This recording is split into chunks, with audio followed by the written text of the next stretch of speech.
G'day, my name's Alan Gamble. Welcome to another episode of Aussie Box Office Charts, weekend 26 of 2026. Two new big franchises hitting the market, and both of them kind of underperformed.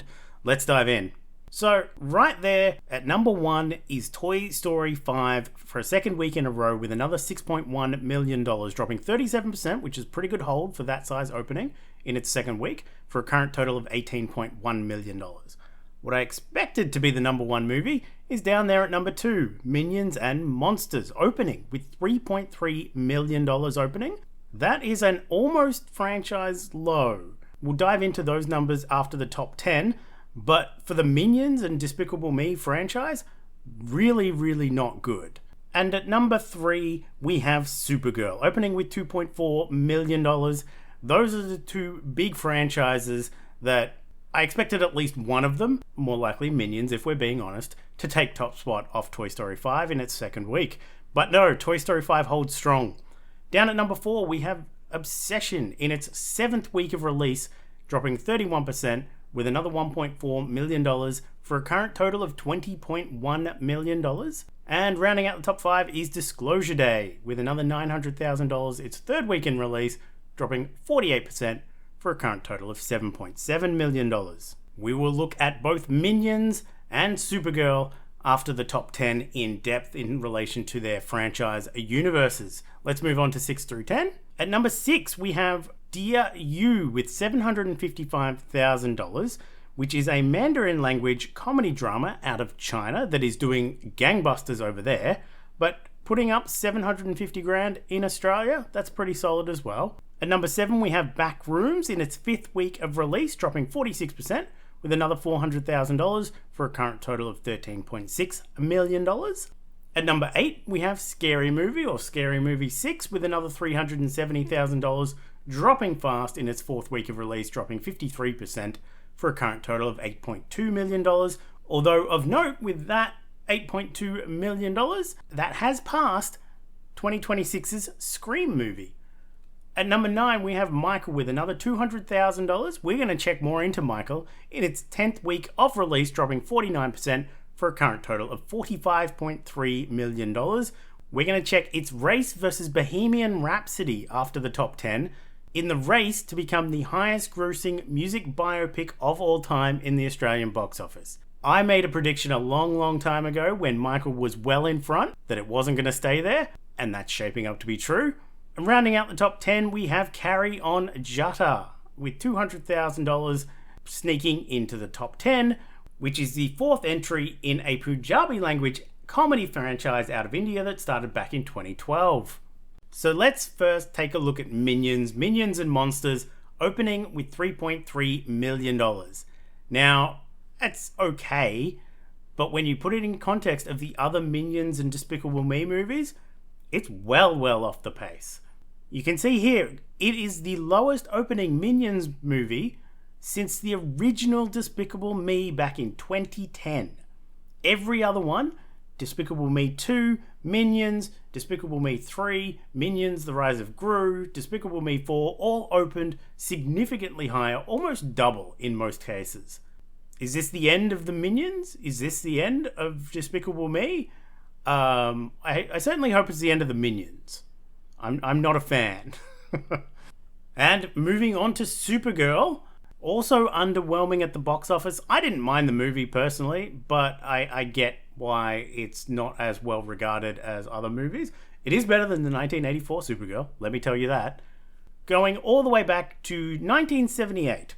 So those early movies, the Christopher Reeve era Superman movies and Supergirl in 1984, the release structure was very different. Movies would open in a handful of screens in a couple of cities, so they have much lower opening week or weekend gross.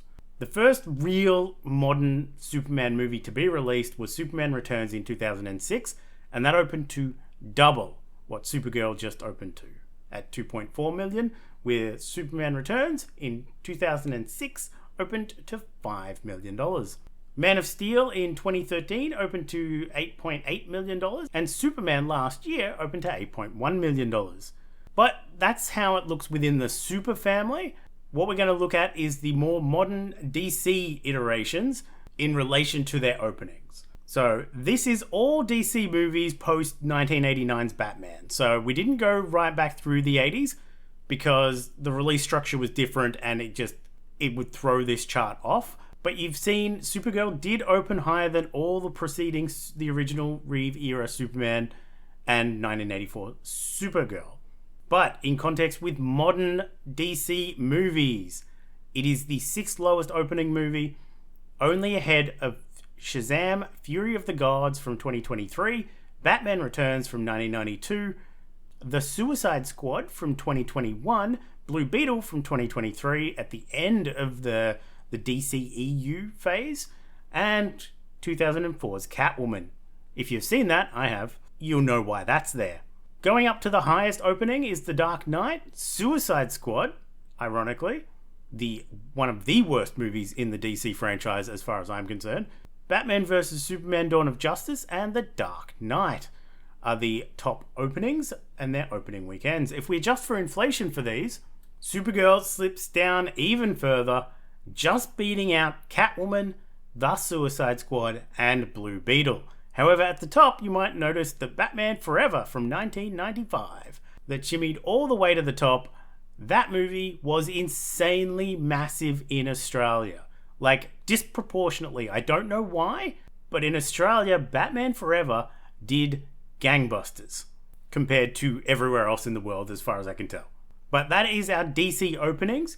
Catching up on one from last week, this is Robin Hood and their opening weekends, because we finally did get the Death of Robin Hood numbers, because it was outside the top 10, so we had to wait, and oh boy, is it a bomb. These numbers are not adjusted for inflation, and it brought in $117,000 opening weekend.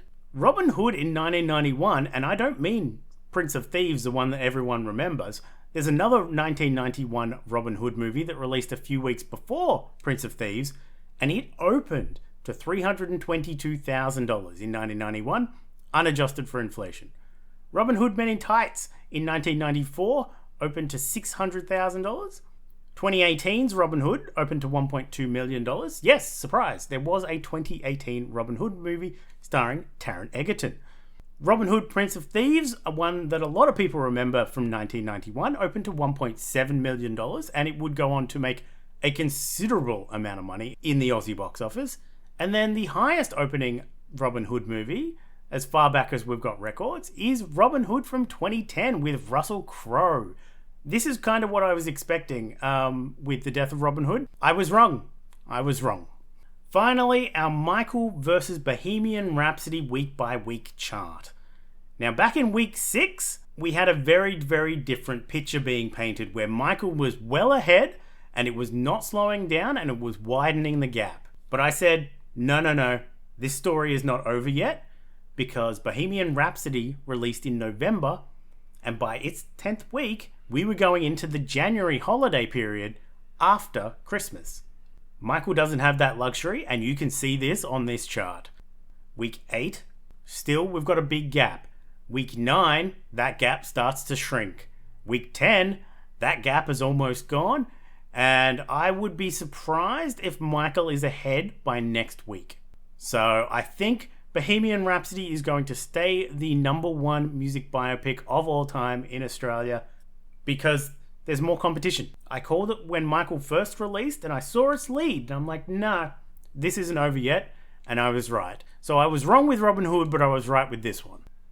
Moving on to the top 10 for 2026, so everything released in calendar year 2026, this is how it stacks up at the Aussie box office.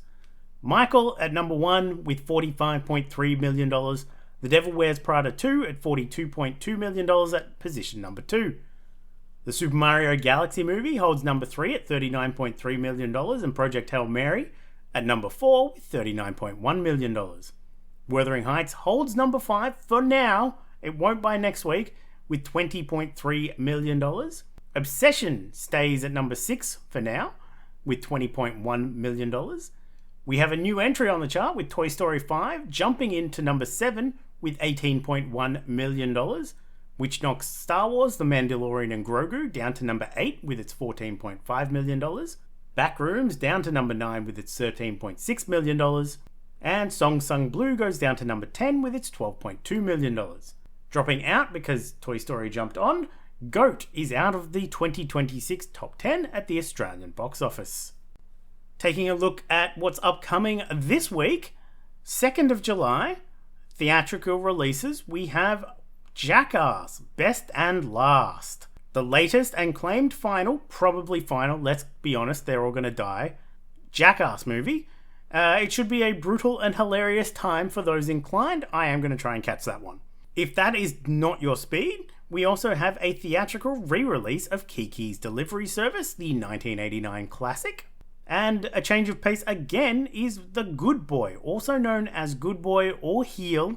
It's a new black comedy from director Jan Kamosa. In limited release, so check your smaller and indie cinemas, we have Cats in the Museum 2, Treasures of Egypt, timely school holiday release, no doubt. It is a sequel to the 2023 animated movie of the same name. We also have Alpha, a Hindi language action thriller out of India.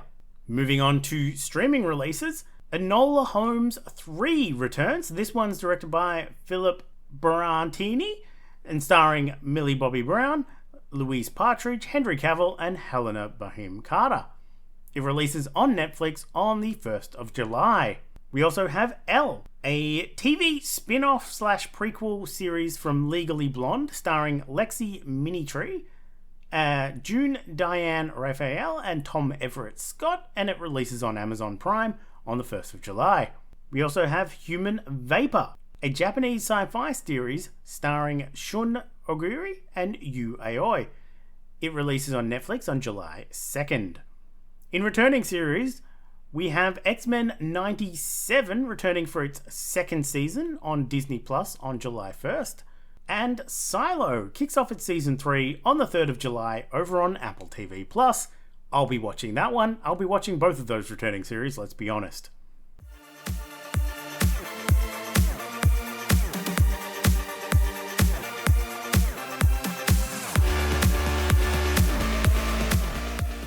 So, only 4 movies watched for this week's theme of acting families, thanks to the Steam sale taking my weekend. But let's dive into what I did watch.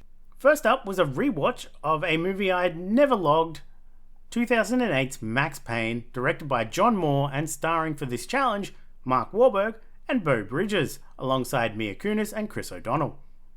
A DEA detective is hunting for the people that killed his family, breaking rules as he has to, only for it to go deeper.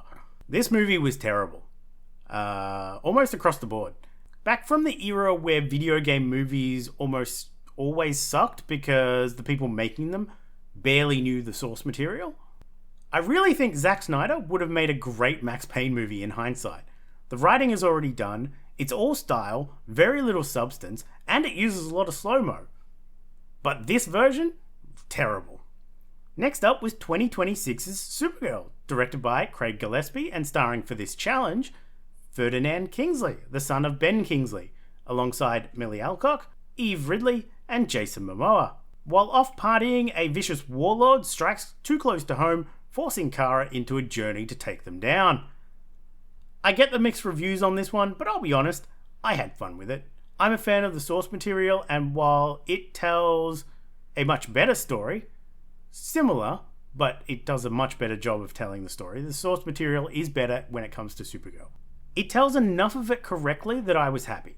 And one of the issues I have with Supergirl is everyone assumes it's just Superman but a girl, but she's such a different character to Superman, and this movie finally shows that, and that part I am a fan of. It's not without issues, but I enjoyed parts of it. Basically, for me, I put it in a bucket with 2025 Superman. It won't be on my top movies of the year list, but it also won't be in my worst movies of the year list. I've already seen worse movies in 2026 than Supergirl. Anyone that's saying it's the worst movie they've ever seen needs to watch more movies, frankly. The next was another 2026 catch-up movie of Carolina Caroline, directed by Adam Rena and starring for the challenge Samara Weaving, the niece of Hugo Weaving, alongside Kyle Gallner. A young woman stuck in a small town gets caught up in a whirlwind when a stranger rolls through town who teaches her the ropes in the art of the con. This was a great little crime thriller for 2026. Leads both kill it, Great sense of style and vibes. Great little story of escalation and ethics, questioning what makes a good person versus a bad person. Neat little movie. Finally was another 2026 catch-up movie of They Will Kill You, directed by Kirill Sokolov, and starring for this challenge Patricia Arquette, alongside Zazie Beetz, Mahalia, Tom Felton, and Heather Graham. A woman answers a help-wanted ad to be a housekeeper in a mysterious New York City high-rise that might be keeping many dark secrets hidden. As one not a big fan of horror, I was a bit on the edge for the first part when it was playing out like a horror, but it quickly changes gears into a full-blown, over-the-top horror comedy with some insane action. Similar to the lines of something like Tucker and Dale vs. Evil, it was a wild ride that I loved, absolutely nuts of a surprise movie. Check this one out. If you're not a fan of horror, just push through the first 15 minutes. You'll be fine. This week's Cinechums movie challenge is a super easy one. 99 minutes and under. Sort my watch list by runtime and let's go. Few people have kicked it off already, but let's have a look. My shortlist is things like Izzy, Get the Heck Out of Town, The Punisher, The Muppets Movie, Quantum Supremacy, An American Werewolf in Paris, Cleo from 5 to 7, Max Steel. We got some bad movies in there, some rewatches like Shaun of the Dead, The Hunger, Only God Forgives. We've got lots to choose from. We will see how we go.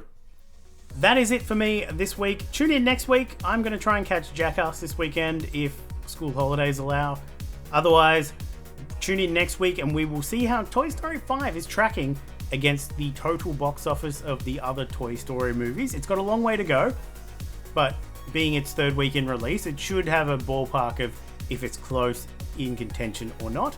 But we'll tune into that next week. We'll check out the openings of Jackass versus the previous Jackass movies, as well as checking in a few other races of anything that sounds interesting. But until then, watch more movies. Bye.